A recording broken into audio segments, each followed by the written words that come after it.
오늘 우리에게 주신 말씀을 보도록 하겠습니다. 사도행전입니다. 1장 12절에서 14절까지의 말씀입니다. 사도행전 1장 12절에서 14절까지의 말씀을 우리 화면을 보면서 우리 같은 목소리로 읽도록 하겠습니다. 시작. 제자들이 감람원이라 하는 산으로부터 예루살렘에 돌아오니 이 산은 예루살렘에서 가까워 안식일에 가기 알맞은 길이라. 들어가 그들이 유하는 다락방으로 올라가니 베드로, 요한, 야고보, 안드레와 빌립, 도마와 바돌로메, 마테와 및 알페오의 아들 야고보, 셀롯인 시몬, 야고보의 아들 유다가 다 거기 있어 여자들과 예수의 어머니 마리아와 예수의 아우들과 더불어 마음을 같이하여 오로지 기도에 힘쓰더라. 아멘. 오늘은 기도 위에 세워지는 교회라는 말씀의 제목으로 말씀을 나누도록 하겠습니다. 우리 하늘 샘물교회 인사할까요? 하나님은 당신을 부르십니다. 하나님은 당신을 계획하십니다. 하나님은 당신을 사랑하십니다. 아멘. 우리를 부르시고 계획하시는 또 사랑하시는 그 하나님을 오늘도 만나기를 소망합니다. 오늘은 교회 절기로서 성령 강림 주일입니다. 성령 강림절은 이제 부활절 후 50일째 되는 날의 의미로 오순절이라는 의미도 쓰는데요. 예수님이 승천하신 후 제자들이 모여서 기도하고 있을 때에 성령께서 임하신 그 사건을 기념하는 절기입니다. 우리가 보통 성령 강림을 기독교 역사의 큰 전환점이 되는 사건이라고 말합니다. 왜냐하면 이날을 교회의 탄생이라고 교회의 탄생일로 보기 때문입니다. 사실 우리는 교회를 과거로도 다녔고 또 지금도 다니고 있지요. 그리고 앞으로도 다닐 예정인데 교회에 대해 잘 모르는 것 같습니다. 목사님 저도 포함이 되죠. 조금은 알 것 같기도 하지만 또 점점 더 모르는 게 많아지는 것이 또 교회인 것 같기도 합니다. 아마 시대도 바뀌고 또 사람도 바뀌고 그런 것 같습니다. 그러나 그렇다 할지라도 교회의 본질이 바뀐다는 것은 하나님 앞에서 분명 옳지는 않습니다. 이거 볼륨 조금만 낮춰주세요. 이 본질이 바뀐다는 것은 하나님 앞에 옳지 않죠. 여러분 교회는 건물이 아니지요. 건물이 아닙니다. 사실 우리가 그 사실을 모르지 않지만 우리가 또 지나면서 잊어버려요. 교회가 건물이 아닌데 또 교회가 또 보이는 게 다가 아닌데 우리는 잊어버립니다. 에베소서 1장 21절에서 23절을 보면 모든 통치와 권세와 능력과 주권과 이 세상뿐 아니라 오는 세상에 일컫는 모든 이름 위에 뛰어나게 하시고 또 만물을 그의 발 아래 복종하게 하시고 그를 만물 위에 교회의 머리로 삼으셨느니라. 교회는 그의 몸이니 만물 안에서 만물을 충만하게 하시는 이의 충만함이니라. 아멘. 그리고 고린도전서 1장 2절에도요. 고린도에 있는 하나님의 교회 곧 그리스도 예수 안에서 거룩하여지고 성도라 부르심을 받은 자들과 또 각처에서 우리 주 곧 그들과 우리 주 대신 예수 그리스도의 이름을 부르는 모든 자들에게 라고 이렇게 되어 있습니다. 예수님이 머리가 되고 예수 안에서 성도로 부르심을 받은 자들 또 그 이름을 부르는 모든 자들의 몸이 곧 교회입니다. 주님이 교회의 머리라는 말은 교회의 주인이 주님이시라는 의미이겠죠. 이것이 교회의 본질인 줄로 믿습니다. 여러분 교회의 본질이 흔들린다는 것은 뭐냐면 교회의 주인이 이제 사람이 되는 거죠. 교회의 주인이 주님이 아니라 사람이 될 때는 그때부터는 이제 교회가 건물이 되어 버립니다. 정말 쓸데없이 커지려고 하죠.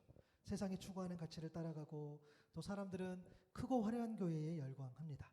그것만이 성공한 교회이고 그것만이 복받은 교회고 그것만이 하나님께 영광 돌리는 교회라고 그렇게 믿어버리죠. 결국에는 교회가 교회다움을 잊어버립니다. 여러분 어떠세요? 교회 하면 떠오르는 이미지가 있지 않습니까? 긍정입니까? 아니면 부정입니까? 우리가 보통 예배를 이렇게 또 저희들이죠. 저희들 어떻게든 예배를 드리려고 하는 분들을 대부분 보면 이제 교회하면 교회가 뭡니까? 교회하면 이렇게 생각해 보면 이제 이미지를 생각해 보면 그냥 한숨만 쉬죠. 그렇죠? 한숨 쉬고 그냥 안타까워할 때가 있습니다. 물론 목회자가 걱정하는 교회의 모습이 있고 또 우리 성도님들 우리 또 성도님들이 또 이렇게 걱정하는 교회의 모습이 있고 또 근데 이제는요 세상이 정말 교회를 걱정합니다. 때로는 조롱도 하지만 사실 걱정하는 거죠. 신자도 알고 세상도 아는 교회의 분쟁, 갈등들 이제는 굳이 전문가가 아니어도 교회가 이렇더라 저렇더라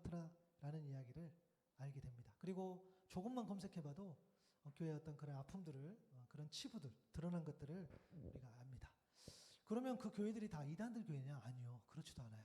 우리가 아는 건강한 교회, 분쟁이 없었지만 또 건강한 교회도 또 분쟁을 일으키기도 합니다. 가장 드러난 그 교회 갈등들 보면 바로 1번이 뭐죠? 우리가 잘 아는 재정의 문제이죠.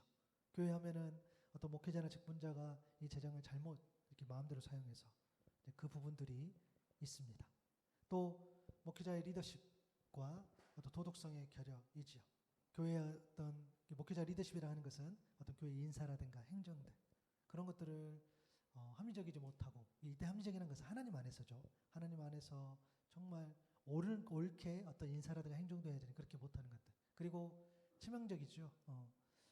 이제 세상은 어떤 목회자나 또 직분자들의 어떤 그런 도덕성에 대해서 신뢰하지 못하고 있습니다. 그게 사실이지요. 그리고 교회 밖을 향한 영향력이 부재입니다. 사실 이거는 교회가 사회 참여를 안 한다기보다 또 이웃을 돌보지 않는다기보다는 방금 처음에 이야기했던 어떤 재정적인 문제, 또 목회자의 어떤 리더십이라든가 어떤 도덕성의 문제가 너무 크게 이렇게 부각되다 보니까 그런 선한 영향력들이 빛을 보지 못하는 것 같아요. 우리가 잘 몰라서 그렇지 여전히 교회는 이웃을 섬기고 또 이웃을 사랑하고 또 우리가 잘 모르지만 그런 교회들이 많아요. 그렇죠? 또 안타깝죠. 또 정말 빚 없이 값 없이 또 수고하시는 우리 선교사님들도 많습니다. 그런데 다른 어떤 또 우리가 교회가 또 공동체다 보니까 다른 것들이 막 부각되면 그런 것들이 보이지 않죠. 어떤 블로그에 이런 글이 있어서 제가 좀 가져와봤는데요. 사람들이 생각하는 교회 내 싸움입니다. 과학적인 토론과 광신적인 신학의 충돌이 교회의 문제라고 하네요. 험근 강요와 비리로 얼룩진 경영, 뒤틀린 신앙을 전파하는 목사와 무조건 그 목사를 따르는 아둔한 신자들, 신규구교와 같은 신앙에 대한 어떤 신학견의 차이, 서로를 이단이라 부르짖으며 악을 처단한다는 명목하에 스스로 십자군을 자처하는 그런 광신도. 사실 조목조목 하나하나 따지고 싶긴 하나 완전한 틀린 말이 아니기 때문에 그냥 넘어갑니다. 그렇죠? 어떤 누가 그런 이야기를 하면 따지고 싶기도 해요. 그게 다가 아니다. 그런데 그런 모습들이 있기 때문에 이제 받아들이는 거죠. 교회다운 교회가 어떤 모습일까라고 했을 때는 그 기준이 될 수 있는 교회가 바로 이 사도행전을 통해 펼쳐지는 초대교회, 그 처음 펼쳐지는 그 교회입니다. 물론 세상에 완벽한 교회는 없습니다. 다 들여보다 보면은 문제가 있지요. 하지만 교회다운 교회의 모습으로 끊임없이 변화되기를 갈망하는 그런 교회가 주님이 기뻐하시고 기대하시는 교회인데, 이 사도행전의 교회가 바로 그런 교회였지요. 우리가 교회하면 이제 에클레시아라는 표현을 씁니다. 베드로가 주님을 위해서가 아니죠. 베드로가 주님의 신앙 고백을 하죠.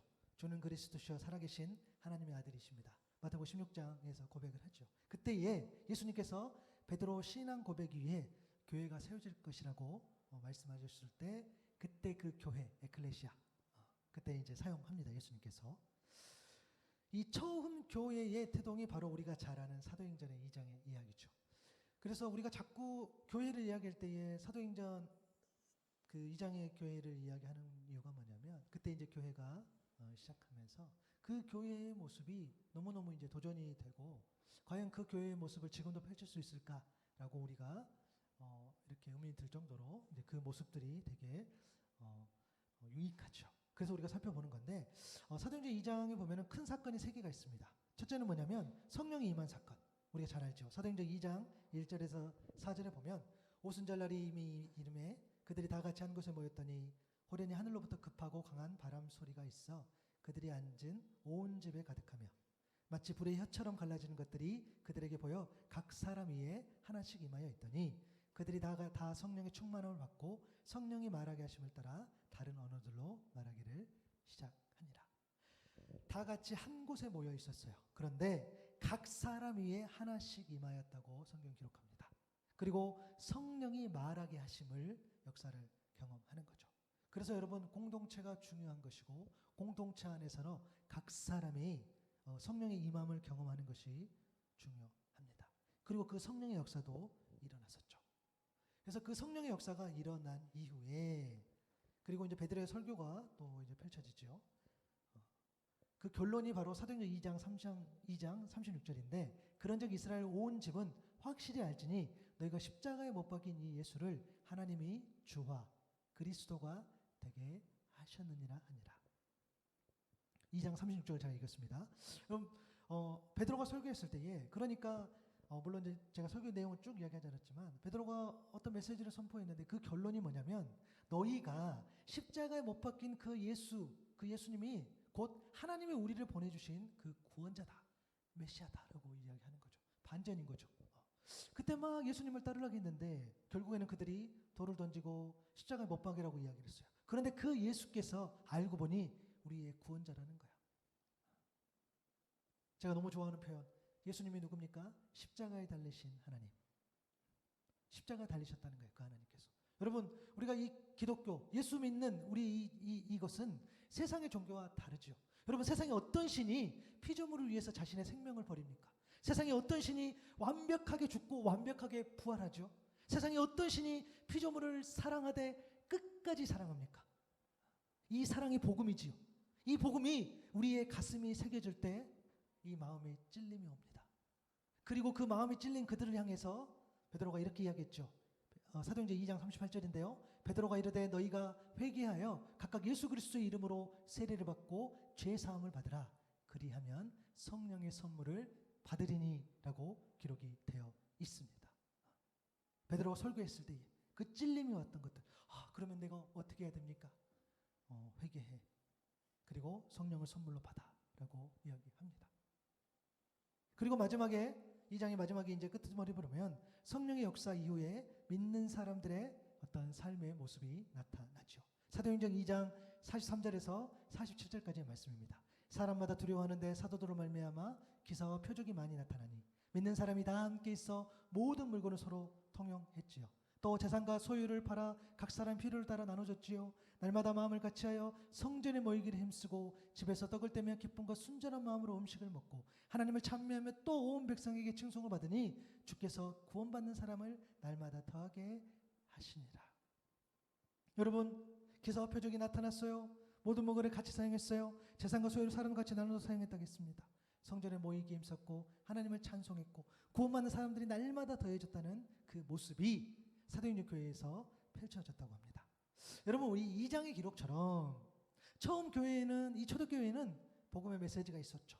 회개가 있었죠. 기사와 표적이 있었고 모든 물건과 재산과 음식을 함께 나누는 그런 친밀함이 있었습니다. 성전에 모이기에 힘썼죠. 하나님을 찬송하는 예배가 있었고 사람들의 칭찬이 있었습니다. 그리고 이러한 교회의 모습을 통해 구원의 열매가 날마다 더해졌습니다. 이 모든 역사를 성령께서 주관해 주신 거죠. 그러면 우리가 불편하지만 이 질문을 스스로에게 할 수 있어요. 우리에게. 뭐냐면 사도행전 2장의 이 교회의 모습이 우리가 섬기고 우리가 다니고 있는 우리가 지금 몸담고 있는 이 한국 교회에도 이 여러 교회에도 이 사도행전의 현상이 나타나고 있습니까? 또 사도행전 2장의 이 교회의 모습이 저와 여러분이 섬기고 있는 우리 하노이 선물교회에도 나타나고 있습니까? 물론 나눠서 사용할 재산과 소유가 없기 때문에 이것은 저희 교회에서는 안 나타날 것 같은데 여러분 오해가 없으셨으면 좋겠어요. 이 초대교회 그러니까 사도행전 2장의 이 교회의 이 모습 나타났던 이 모습이 문자 그대로 재현되어야 바르고 건강한 교회라 말씀드리는 것이 아닙니다. 사도행전 2장에 나타난 그 교회의 모습은 정말 말 그대로 그때 그 교회의 모습이에요. 물론 하나님께서 특별한 어떤 뜻이 있어서 그거 정말 문자 그대로 똑같이 실현될 수 있는 교회가 이 땅에 나타날 수도 있겠죠. 그러나 그것을 말씀드리는 것이 아닙니다. 왜냐하면 각각 그 교회의 미션과 비전이 다르기 때문에요. 그러니까 교회가 여러 교회가 있고 또 때로는 교단도 있는 거죠. 우리가 사도행전에 교회에 관심을 가져야 하는 이유는 그 교회가 건강하게 부흥을 경험했기 때문입니다. 우리가 아는 것처럼 여러분 교회는 세상의 어떤 공동체 조직하고 다릅니다. 조직이나 공동체가 성공하려면 뛰어난 인재 사람이 필요하겠지요. 넉넉한 재원도 필요합니다. 교회도 분명 사람도 필요하고 재정도 필요합니다. 그런데 이 교회는 사도행전에 나타난 교회는 아무것도 없었습니다. 변변한 사람도 없었고 웅장한 건물도 없었지요. 재정 또한 없었습니다. 그런데 이 교회는 부흥했습니다. 영적으로도 부흥했고 양적으로도 부흥했습니다. 구원받는 사람들이 날마다 더해졌고 사람들의 칭찬 또한 이어졌어요. 참 이게 너무 감동이에요. 요즘 세상 안 믿는 분들이 예수 믿는 사람들을 칭찬하는 그 모습을 물론 있지요. 잘 못 들었어요. 근데 물론 있을 줄로 믿습니다. 우리가 이렇게 일이 진행된 이유, 그래서 사도행전의 교회의 어떤 관심을 더 가져야 되는 이유는 뭐냐면 그 시작도 마침도 오직 성령께서 함께 하시고 주관해 주셨기 때문입니다. 교회를 향한 관심에서 가장 우선순위가 이 성령의 임재, 성령의 일하심이 되어야 할 줄로 믿습니다. 그러니까 다른 것 때문에 이 교회 공동체가 어떤 다른 이유 때문에 건강해지고 다른 이유 때문에 영적으로 양적으로 깊어진다는 의미가 아니라는 거예요. 성령께서 일하셔야지 그 일이 가능하다는 거예요. 그래서 주님께서 이렇게 명령하셨습니다. 사도행전 1장 4절에 5절에 보면은 예루살렘은 떠나지 말고 내게서 들은 바 아버지께서 약속하신 것을 기다려라. 요한은 물로 세례를 베풀었으나 너희는 몇 날이 못 되어 성령으로 세례를 받으리라 하셨느니라. 약속이라는 것이 성령으로 세례를 받는 건데요. 여러분, 우리가 물을 통해서 죄악된 몸이 씻김을 경험하지요. 우리가 물세례를 통해서 회개하면서 그 물을 통해서 우리의 죄악들이 씻겨져 나가죠. 그래서 세례를 통해서 우리가 다시 태어난다는 의미를 사용합니다. 그런 것처럼 성령을 통해서 우리의 죄악된 삶이 새로운 삶, 즉 예수님을 닮아가는 삶으로 인격적인 변화를 경험하는 겁니다. 여러분, 성령이 오셨을 때 가장 분명하고 확실한 변화, 우리가 성령 세례, 무슨 성령이 오신 것을 임하셨을 때 어떤 특별한 현상, 물론 방언을 이야기할 수 있겠죠.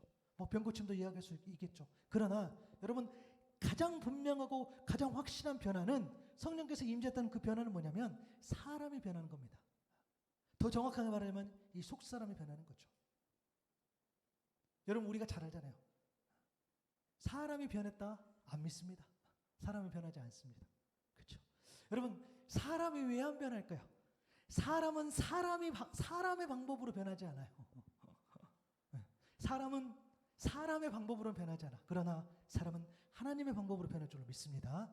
성령이 임재하셨을 때는 그 사람이 변한다는 거야. 성령이 임했을 때 가장 큰 변화 두 가지가 있습니다. 하나는 인격이 변화되는 거죠. 이 시대가 원하는 성품으로 바뀝니다. 그 시대에 맞는 성품이 있어요. 여러분, 지금 이 시대에 필요한 성품은 소통하는 거, 공감하는 거. 여러분, 이제는 권위적인 사람을 사회에도 원하지 않아요. 그런 사람을 만날 수가 없어요. 권위가 있는 거하고 권위적인 사람하고는 다른 거겠죠. 소통하고 공감할 수 있는 사람. 그래서 우리가 지금 팔복을 묵상하고 있지만 팔복을 통해서 우리가 예수님의 태도를 배우는 거죠. 또 성령의 9가지 열매를 통해서 예수님의 성품을 또한 배우는 거죠. 성령이 임했습니까? 성령님 빨리 오십시오 라고 했지만 나도 모르게 그렇게 우리가 성령이 정말 나 안에 함께하고 성령이 나에게 임하셨나 라는 질문을 가지고 있는 여러분들에게 여러분의 모습을 살펴보면 돼요. 여러분의 인격이 변했는지를 보면 알 수 있다는 거예요. 인격이 변합니다. 하나님 안에서. 다시 말하지만 사람은 사람의 방법으로 변하지 않아요. 하나님의 방법으로 변할 수 있다는 거죠. 그리고 또 하나의 변화는 뭐냐면 여러분, 소망의 변화입니다. 베드로전서 3장 15절에 보면 너희 마음에 그리스도를 주로 삼아 거룩하게 하고 너희 속에 있는 소망에 관한 이유를 묻는 자에게는 대답할 것을 항상 준비하되 온유와 두려움으로 하고 라고 되어 있어요. 소망에 관한 이유. 이제는 예수 그리스도 그분께 인생을 거는 거죠. 예수가 시작이요 예수가 마침이다라고 고백하는 거죠. 여러분, 우리가 예수 그리스도를 믿는데 제가 이 베드로전서 3장 15절의 말씀을 인용하면서 자주 이야기하죠. 우리가 예수를 믿는데 저 여러분 예수를 믿고 나아가는데 예수님이 소망이다라고 말하지 못한다면, 내가 예수님께 소망을 두고 있다라고 말하지 못한다면 도대체 누가 예수님을 믿고 따를까라는 질문을 해보는 거죠. 우리의 모습을 보고, 그리고 우리가 신앙인으로서 나아가는데 우리가 예수 그리스도의 소망이 없다라고 한다면 세상에 누가 예수님을 믿겠습니까? 제가 이 원고를 쓰면서 제가 그 기도문 하나 썼었는데 제가 한번 읽어볼게요. 주님, 예수님이 나의 소망이라고 이 강단에서 제가 선포할 겁니다. 그런데 늘 흔들립니다. 하지만 이번 주일에도 선포하겠습니다. 두렵고 떨림으로 억지로라도 선포하겠습니다. 나의 믿음의 선포와 결단이 진실한 신앙의 고백이 되게 하옵소서. 여러분, 사실 내가 예수님께 소망이 있다라고 이야기하지만 목사님 저도 흔들릴 때가 있어요. 그래도 제가 그래서 이렇게 썼던 것 같아요. 억지로라도 십자가를 지는 것처럼. 그러나 그런 선포를 통해서 다시 한번 결단하는 거죠. 우리의 소망은 예수 그리스도 이 한 분뿐인 줄로 믿습니다. 이게 우리 안에 있어야 된다는 거죠. 이것이 성령이 임한다는 증거입니다. 여러분, 그렇다면 어떤 사람에게 성령이 임할까라고 질문했을 때에는, 여러분, 성령님은요 우리가 뭐 임의로 불러올 수 있는 분이 아니에요. 어디 뭐 기도원 가가지고 밤새 기도하고, 물론 그때 성령이 임하시죠. 그러나 그런 어떤 특별한 어떤 제스처, 아니면 어떤 무슨 소리, 또 뭔가를 해야 된다고 하는, 뭐 이렇게 해야지 성령이 온다는, 막 방언을 해야 된다는, 그런 다 부분입니다. 본질적인 것이 아니죠. 왜냐하면 성령은 오직 그분의 시간에 오신다는 거예요. 성령께서 정말 때에 맞춰서 필요할 때 역사하신다는 겁니다. 사도행전 1장 4절에 보면, 다시 언급해 볼게요. 예루살렘 떠나지 말고 내게서 들은 바 아버지께서 약속하신 것을 기다리라 라고 되어 있습니다. 그렇습니다. 여러분, 우리는 이제 그분의 오심을 기다린다는 거죠. 간절히 기다리는 마음, 사모하는 마음 가운데에 성령께서 역사하신 줄로 믿습니다. 그런데 우리는 하나님의 시간을 우리가 온전히 알 수 없기 때문에 흔들 때가 많다는 거예요. 그 기다림의 시간이 걸리기 때문입니다. 그래서 여러분, 우리가 성령의 임재를 구할 때, 또한 우리가 기도하면서 무언가를 기다릴 때는 그 기다림을 무엇으로 채워야 하는 것이 너무 중요합니다. 그 기다림의 시간, 그 기다림을 무엇으로 채울까? 그것이 오늘 본문에 그 답이 담겨 있어요. 오늘 본문 12절에 보니까 제자들이 감람원이라는 산으로부터 예루살렘에 돌아오니 이 산은 예루살렘에서 가까워 안식일에 가기 알맞은 길이라. 안식일에 가기 알맞은 길이란 말은 안식일에 관한 이야기가 아니라 안식일에 걸을 수 있는 그런 허용거리를 뜻합니다. 감난산과 예루살렘까지 거리, 당시 안식일에 걸을 수 있는 거리는 약 1.1km 정도입니다. 이제 그 거리를 이야기해요. 이제 그 거리만큼 움직였습니다. 그리고 13절과 14절 상반절에 보니까 그들이 이제 다락방으로 모입니다. 그리고 우리가 잘 아는 이름들이 나열이 됐죠. 베드로, 요한, 야고보, 안드레아, 빌립, 그리고 유다까지. 지금 가룟 유다의 이름이 빠진 거죠. 그리고 여자들과 예수의 어머니 마리아와 예수의 아우들의 이름이 기록이 되어 있습니다. 일단 지금 다락방에 모였는데, 이 다락방은 어딘지는 모르지만 보통 두 곳으로 추정을 해요. 하나는 예수님과 마지막 만찬을 가진 그 장소였을 것이다. 또 하나는 우리가 알고 있는 이 마가 요한의 어머니의 집이었을 것이다라고 추정합니다. 그리고 사실 13절 14절은 특별한 것은 아니고 정말 사실의 기록이에요. 그냥 그들이 모였어요. 단순한 명단이었다는 거죠. 그런데 여러분, 여기에는 굉장히 중요한 영적인 의미가 담겨 있습니다. 오늘 본문에 소개된 이들은 예수님이 십자가 지셨을 때 사실은 예수님을 모른다고 부인하면서 흩어졌던 사람들. 물론 여인들은 예수님 마지막까지 따랐죠. 그러나 대부분은 어떻게 했습니까? 예수님을 모른다고 부인했던 그런 사람들이었습니다. 하지만 예수님의 십자가와 죽음과 부활을 목격한 사람들이기도 합니다. 그래서 이제는 예수님을 부인한 죄에 대해 회개한 사람들, 예수님의 말과 행동과 삶이 복음임을 알고 그 복음에 비친 사람들이 바로 이들이라는 거예요. 십자가 부활을 목격하기 전에는 그들은 정말 예수님 흩어졌던 사람들, 누구는 도망갔네, 누구는 예수님을 부인했던 그 사람들의 이름이었을지 모르나, 지금 이 이름은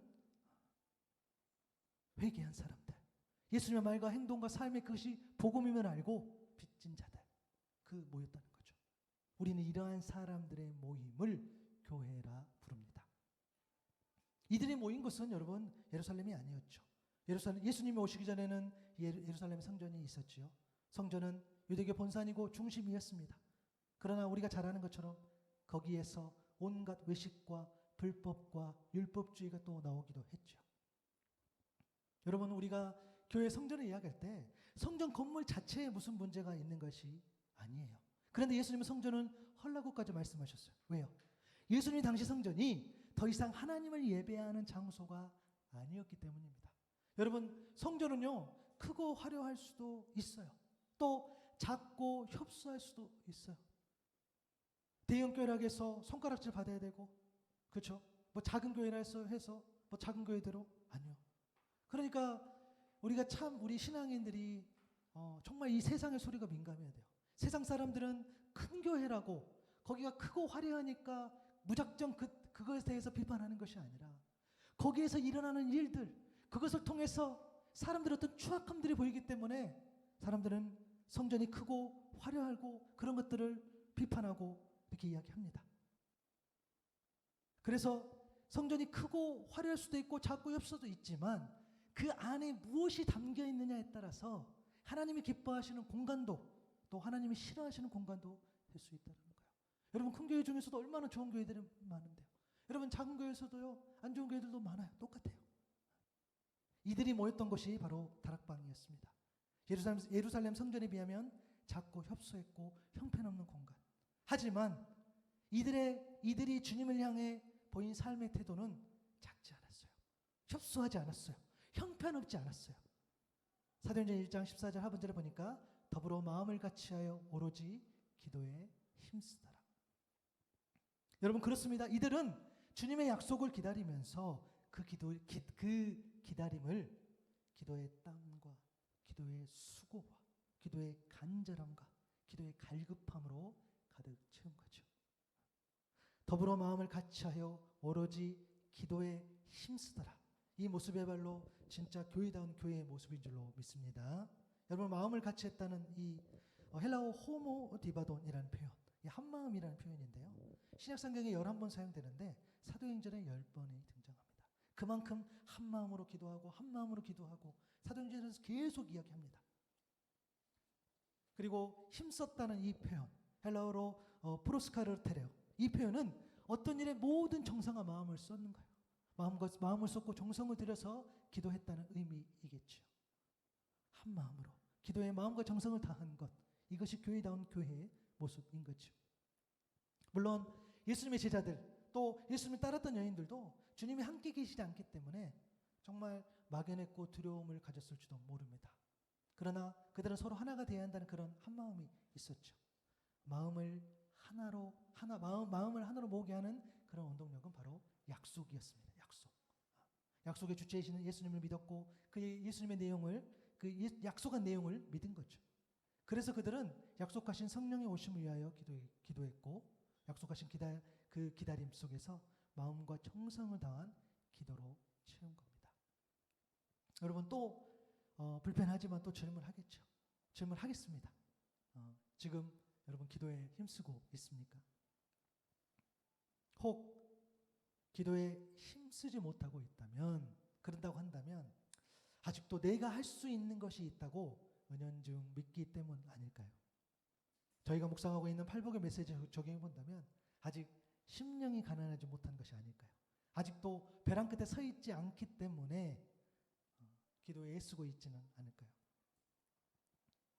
지금까지 내 것으로 채워져 있었다면 이제는 우리가 영적으로 가난해져야 되겠죠. 영적으로 파산 상태에 이르러야 되겠죠. 벼랑 끝에 서야 있어야 되겠죠. 그리고 온몸과 정성을 다해서 기도해야 되는 거죠. 비워진 내 심령에 하나님을 향한 기도로 채워야 합니다. 여러분, 그들은 교회가 아니라 리더를 떠난다라는 책이 있습니다. 국제제자 훈련 나온 책인데요. 참 제가 이 책을 샀을 때도 좀 기억이 나요. 이 제목 때문에 산 것도 있었지만 이제 그 리더십에 관한 책이기도 하고 또 여러분들의 글을 모은 책이기도 한데요. 그들은 교회가 아니라 리더를 떠난다. 여기 보면은 완벽한 설교 준비보다 더 중요한 것이라는 챕터의 글이 있습니다. 미국의 코너스턴 교회를 개척했던 프랜시스 첸이라는 목사님의 글이긴 한데 한번 좀 인용을 해볼게요. 하루는 우리 교회에서 15년 동안 신앙생활을 해온 어떤 남자를 만났는데 그는 내 설교가 자기를 변화시키지 못했다고 했다. 허구한 좁은 길을 걸어야 하고 그리스도를 위해 급진적으로 살아야 한다는 말만 했다는 것이다. 그는 자신과 같은 사람들을 위해 중간길도 필요하다고 했다. 전 좀 무섭습니다. 중간길이 있죠. 나는 말문이 막혔다. 15년 동안이나 내 가르침을 듣고도 여전히 중간길도 있다고 하다니. 나는 내 설교가 정말 유익하고 이해하기 쉽다는 말을 많이 듣는 편이다. 그런데도 이런 말을 들으면 모든 것이 속절없이 무너진다. 그제서야 억지로 예수님을 사랑하게 만들 수 없다는 그 사실을 나는 기억했다. 나는 사람을 바꾸지 못한다. 그것은 하나님 하시는 일이다. 10대인 딸이 예수님을 사랑하지 않는다고 말했을 때 문자 그대로 가슴에 사무쳤다. 나는 며칠 밤을 통곡하면서 주님께 기도했다. 소통 능력이 뛰어나다고 인정받는 나였지만 정작 내가 낳은 자식조차 예수님을 사랑하게 만들 수는 없었다. 올바른 길을 가르칠 수 있어도 죄를 뉘우치게 할 일은 내게 없었다. 나는 기도했다. 하나님 아이에게 성령을 보내주십시오. 제가 좋은 아빠라는 건 중요하지 않습니다. 저로서는 딸을 살릴 수 없습니다. 어느 날 딸은 내 방에 찾아와 말했다. 아빠 말이 맞았어요. 내 안에는 성령이 계시지 않았어요. 하지만 지금은 계세요. 나로서는 빨리 변화를 봐야겠다는 욕심에 이끌려 성령의 역할을 가로챘고 사람들을 강요하고 조종해 내가 원하는 결과를 확인하려는 마음을 버려야 했다. 대신에 성령께서 오셔서 그들의 삶을 바꾸시고 거듭나게 하시도록 더 많이 기도해야 했다. 10시간을 더 투자하며 모든 설교를 꼼꼼하게 점검할 수 있겠지만 그 시간을 사람들에게 복음을 나누고 기도하는 데 쓰는 편이 훨씬 더 낫다는 생각이다. 나도 열심히 말씀을 탐구한다. 우리는 죽기 하듯이 열심히 해야 하지만 얼마나 열심히 해야 하고 얼마나 기도해야 하는지는 성령의 인도를 받아야 한다. 여러분, 이 목회자가 굉장히 큰 교회 목회자신데 완벽한 설교보다 설교 준비보다 더 중요하다고 여긴 것이 바로 성령의 임재, 성령의 역사였습니다. 성령의 임재, 성령의 역사를 갈망하는 그 기도 위에 세워지는 교회가 바로 진정으로 원하시는 교회임을 깨달아 안 것이죠. 하나님의 기뻐하시는 교회는 사람의 능력으로 채우는 것이 아니라 하나님을 향한 기도 위에 세워지는 교회이기에 이를 위해 더 많이 기도해야 함을 제시하게 배웠다는 그런 글이지요. 여러분, 저와 여러분이 예배하는 이곳 우리 하노이 샘물교회가 기도 위에 세워지는 교회가 되기를 소망합니다. 또한 우리의 가정이요, 또 우리의 속한 일터가, 또 우리의 자녀들이 기도 위에 세워지기를 소망합니다. 우리의 자녀들이 정말 기도에 세워져서 성령의 임재 안에서 하나님의 부르심에 순종하는 그런 자녀가 되기를 또한 소망합니다. 여러분 세운 계획이 있지요. 여러분들이 세우는 그런 꿈이 있지요. 그것 또한 모두 기도 위에 올릴 수 있어야 되겠죠. 우리가 그런 실수를 많이 합니다. 내가 빨리 뭔가를 해야 되겠다. 그런 욕심에 이끌릴 때가 있습니다. 저도 마찬가지. 제가 그런 요즘에 그런 실수라기보다는 그런 것에 좀 매몰되어 있기도 합니다. 교회만 생각하면, 또 카페를 생각하면, 이것도 해야 되고 저것도 해야 되고, 그런 어떤 고민들, 그런 고민 또 고뇌인 거지요. 제가 이 글을 읽으면서 가장 와닿았던 게 얼마나 열심히 해야 하고 얼마나 기도해야 하는지는 성령의 인도를 받아야 한다. 그러니까 우리가 여러분 정말 우리는 예수를 믿는 자로서 정말 죽기 하듯이 뭔가를 최선을 다해야 합니다. 그것도 맞죠. 준비하고 또 공부하고 정말 하나님 보시기에 아름다운 결과물을 낼 수 있도록 우리가 애쓰고 수고하죠. 그러나 그것까지도 성령의 인도하심을 따라야 한다는 겁니다. 내가 할 수 있는 것도 최선을 다하는 것도 또 내가 마음과 정성을 다해 기도하는 것까지도 다 성령의 어떤 인도하심을 받는 거죠. 그 어떤 것이라도 하나님 임재 나와 함께 하십시오라는 것들. 사실 최근 한 몇 주 동안 늘 좀 이렇게 답답했던 것들이 있었는데 저 개인적으로도 또 말씀을 준비하면서 회복됐습니다. 그게 뭐냐면 이게 다른 게 아니라 다른 수소가 아니라 내가 뭔가를 하더라도 그것까지도 내가 하나님께 맡기는 성령께서 함께해 주시기를 소망한다는 그 기도가 먼저 돼야 되겠구나라는 것들. 그러면서 조금 더 자유스러워졌고요. 또 더 깊이 기도해야 되는 것들에 대해서 또 생각하게 됩니다. 우리가 교회를 생각하면 또 우리의 삶을 생각하면 자꾸 그것을 놓쳐버리죠. 뭔가를 해야 된다는, 그러나 뭔가를 하지 않으면 안 된다는, 그러나 또 하지 않으면 어떻게 하지라는 그런 또 막막함도 있겠죠. 그래서 우리가 기도해야 된다는 것을 말씀을 드립니다. 왜냐하면 기도해야지 내가 기도를 올바르게 하고 있는지 또 하나님 뜻이 무엇인지를 알아갑니다. 내가 모르기 때문에 기도하지 않는다? 아니요. 우리가 거꾸로 생각할 수 있어야 돼요. 내가 모르기 때문에 더 기도하고 내가 잘 분별이 안 되기 때문에 더 기도함으로써 하나님을 더 찾고 나아가야 되겠죠. 예수님은 제자들에게 약속을 기다리라고 말씀하셨습니다.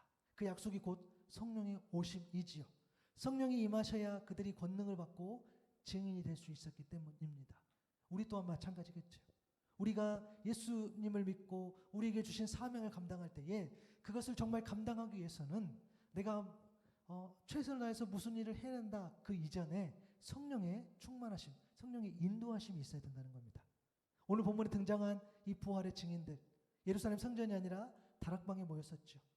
그리고 그것은 거룩한 성지가 되었어요. 왜요?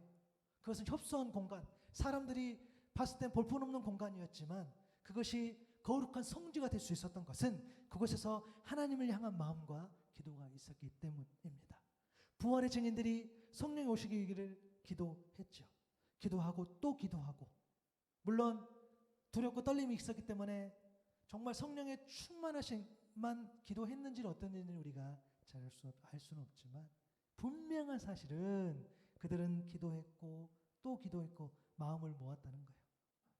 물론 막연하게 기도해서는 안 됩니다. 예수님께서도 이방인과 같이 중언부언하지 말라겠어요. 이미 한 말을 자꾸 되풀이하지 말라겠어요. 기도가 막연하고 내용이 더 이상 없다는 것이겠지요. 그렇게 하면 하나님은 말을 많이 하고 무언가 특별한 행동이나 소리가 있어야 듣는 그런 분이 아닙니다. 또 사무엘 선지자는 이스라엘 향해서 나는 너희를 위하여 기도하기를 쉬는 죄를 여호와 앞에 결탄코 범하지 아니하겠다라고 이야기합니다. 우리는 중언부언하지 않아야 되고요. 또 우리는 기도하기를 쉬는 죄를 범하지 않아야 돼요. 그러니까 기도를 멈추면 안 된다는 거죠. 그래서 여러분 우리가 좀 결단했으면 좋겠습니다. 저 여러분 일단 기도를 시작할 수 있기를 바랍니다. 기도하기를 멈췄을 때 그 멈추는 것 자체를 우리가 하지 않았을 때에 우리가 하나님과 깊이 소통할 수 있다는 거죠. 여러분 기도가 대화이잖아요. 대화를 많이 해야 상대방이 어떤 사람인지 어느 정도인지 우리가 알 수 있는 것처럼 우리가 하나님 앞에 많이 아뢰어야지 우리가 그것을 통해서 하나님의 뜻을 알 수 있다는 겁니다. 그런 영적인 민감성을 생길 수 있다는 거죠. 기도를 통해 성령이 임하실 때 성령께서 교회를 세워주실 줄로 믿습니다. 우리의 가정을 세워주실 줄로 믿고 우리의 일터를 세워주실 줄로 믿고 이 자녀와 이 나라와 또 나를 이 성령께서 세워주실 줄로 믿습니다. 그래서 여러분 우리가 더 깊이 기도하는데요. 더 깊이 하나님을 만나는데요.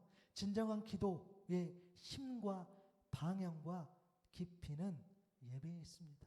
여러분 우리가 자꾸 기도하러 갈 때요. 감정적으로 뜨겁게 물론 그것도 맞지요. 그러나 말씀드립니다. 그 깊이, 그 힘, 그 방향은 감정에서 나오는 것이 아니라 예배에서 나오고요. 예배를 통해 전해지는 말씀에 있는 줄로 믿습니다. 그리고 기도가 곧 찬양이겠지요. 그러니까 오직 예매함으로, 오직 말씀으로, 오직 찬양함으로 기도의 자리를 정직하게, 성실하게, 진실하게, 간절하게 그리고 뜨겁게 나아갈 때 그 기도 위에 나의 소원을 올리는 거죠. 그런데 정말 하나님이 원하시는 그 소원을 올렸으면 좋겠어요. 하나님이 원하시는 소원을 어떻게 하느냐? 기도해야 되겠죠. 그렇죠? 너무 단순한 이 어떤 영적인 원리입니다. 우리 복잡하게 생각하지 않았으면 좋겠어요. 이 말씀을 드린 이유는 제가 복잡하게 생각했기 때문에 제가 막 복잡하게 생각해서 하나님께 맡기면 될 일을 사실 그것도 용기가 필요하겠죠. 그래서 저희 가정도 저희 아내랑도 저도 뭐 그런 얘기했지만 하나님께 우리가 더 맡기는데 더 세밀하게 더 주님 앞에 나아가겠다 뭐 그런 또 계획도 세워보았습니다. 여러분 기도 위에 세워지는 교회 이 수동태 표현으로 제가 좀 썼는데요. 여러분 우리가 막 뭔가를 하는 것 같지만 결국에는 하나님께서 해주셨을 때에 그것이 온전히 세워질 줄로 믿습니다. 여러분들 생각하시는 그런 어떤 기도의 제목들 어떤 삶의 방향들, 비전들 그리고 교회 그리고 가정 이것을 기도 위에 올림으로써 하나님 보시기에 아름다운 것으로 채워져가는 그것을 경험할 수 있는 저 여러분 될 수 있기를 바랍니다. 성령의 임재가 있기를 소망합니다. 우리 찬양할까요? 성령이 오셨네 이 찬양하시면서 우리 또 말씀 생각하며 기도하며 나아가도록 하겠습니다.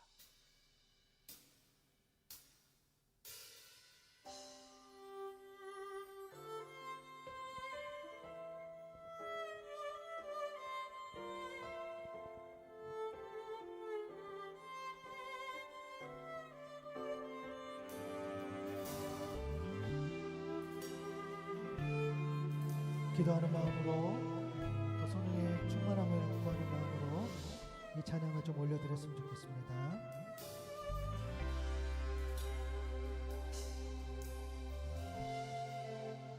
허무한 시절 지날 때 허무한 시절 지날 때 기쁜 한숨 내쉴 때 그런 풍경 보시며 간식하는 분 있네.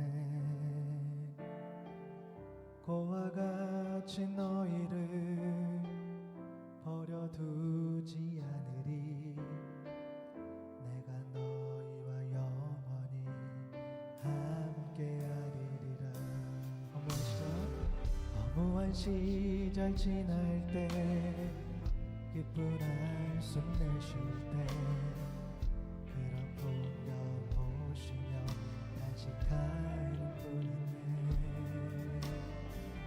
고와 같이 너희를 버려두지 않으리. 내가 너희와 영원히 함께하리라. 성령이 오셨네. 성령이 오셨네. 내 주에 보내신 성령이 오셨네. 우리 인생 가운데 친히 찾아오셔서 그 나라 꿈꾸게 하시네.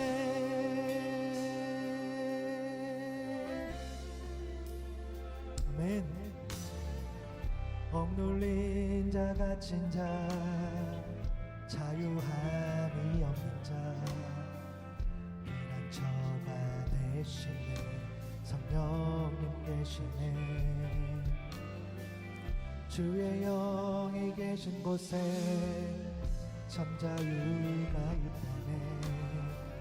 진리의 영이신 성령이 오셨네. 성령이 오셨네. 성령이 오셨네. 내 주에 보내신 성령이 오셨네. 우리 인생 가운데 친히 찾아오셔서 그 나라 꿈꾸게 하시네. 성령이 오셨네. 성령이 오셨네.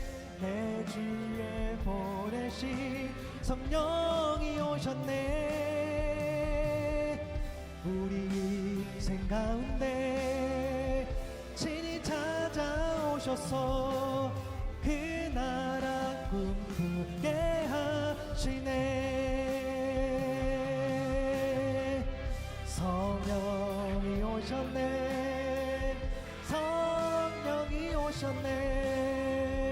내 주에 보내신 성령이 오셨네.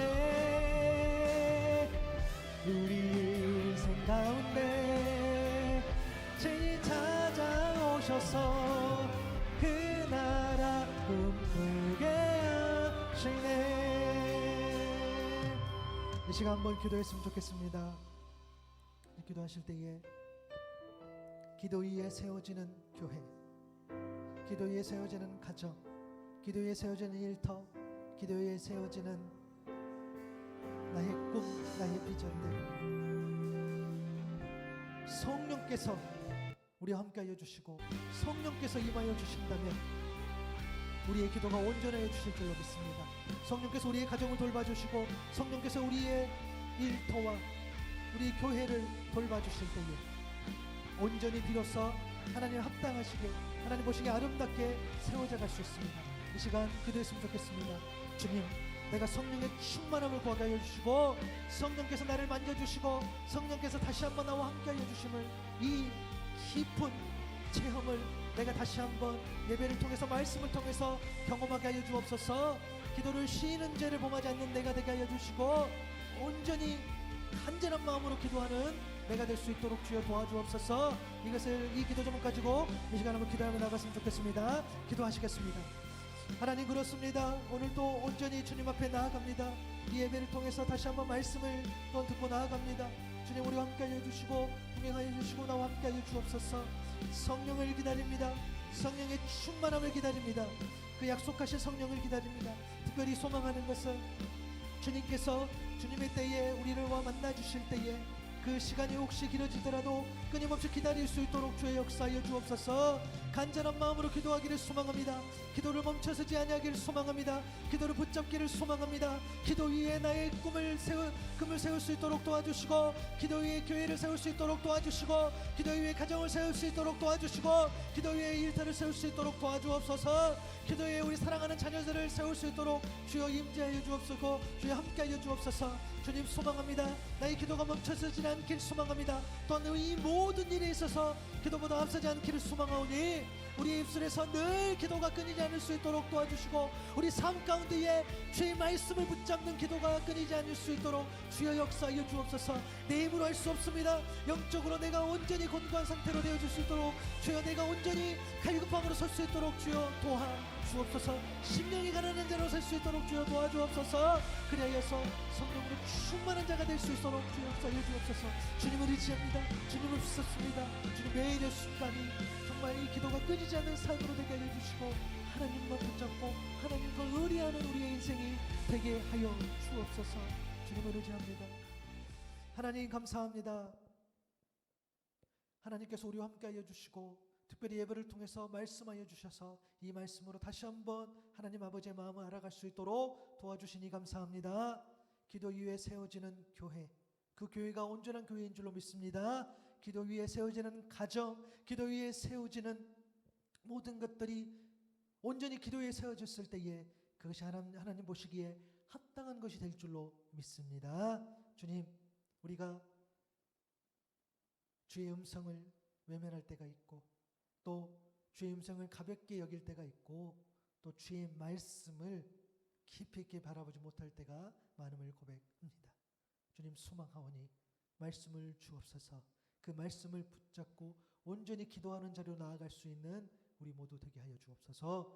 여전히 내 힘으로 될 것 같고, 여전히 나의 계획으로 될 것 같고, 여전히 내 능력으로 될 것 같은 이 마음은 사단이 주는 마음이오니 주님 내려놓게 하여 주옵소서. 내 힘으로는 되지 않고, 내 계획대로 되지 않고, 내 의지로 되지 않고, 내 능력과 내 노력이 아니라 오직 하나님의 때에 하나님께서 주관하여 주실 때에 하나님의 나라와 하나님의 의가 세워진다는 것을 온전히 믿고 나아갈 수 있는 우리 모두 되게 하여 주옵소서. 특별히 우리가 몸담고 있는 우리 하나의 샘물교회가 기도 위에 세워지는 교회가 될 수 있기를 바랍니다. 주님, 이 교회를 주님을 향한 기도 위에 세워서 성령의 충만하심을 구하고, 성령께서 임재해 주시고 성령께서 다스려 주시는 그런 교회가 되게 하여 주옵소서. 우리의 가정을 주님 앞에 올려드리며, 가정을 주님을 향한 그 기도 위에 올려드립니다.